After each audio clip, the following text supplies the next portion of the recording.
Isang mapagpalang araw po sa ating lahat. Ako si Calvin Quezon and this is my devotion for today, June 24, and ang topic po natin for today is paano ba maging matatag or yung Lordship po of Christ.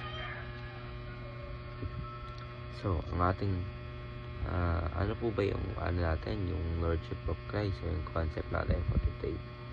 So, in the New Testament po, the title Lord in Greek is Kyros, refers to Jesus Christ and declares his divine authority, sovereign, and ownership over all creation. This same Greek word is used in the Old Testament to translate Yahweh, the personal name of God.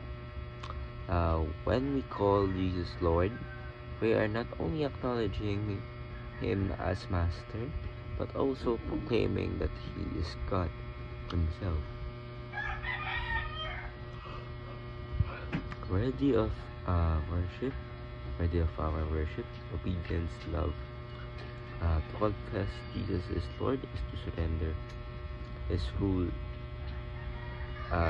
to His rule and trust in His divine care. Ang ating scripture for today po is Luke chapter 6 verse 46. Why do you call me Lord and do not do what I say?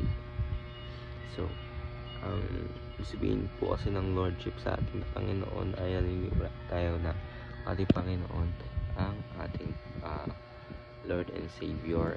Sabihin Diyos, ligtas niya tayo sa kasalanan. Tapos, ang Lordship is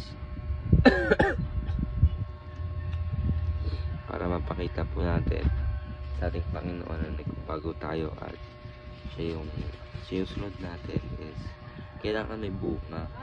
Ibig sabihin, kailangan nakikita ng ating Panginoon na ginagawa mo yung kanyang mga utos, and kailangan dapat talaga na merong fruits of our labor, and kailangan po na lagi po tayo nagsisik lagi ng deep connection sa ating Panginoong Jesucristo in order for us para malaman natin kung ano ba yung mga tama o mali na dapat natin gawin. So ating teaching is the Lordship of Christ brings order out of chaos. Ibig sabihin,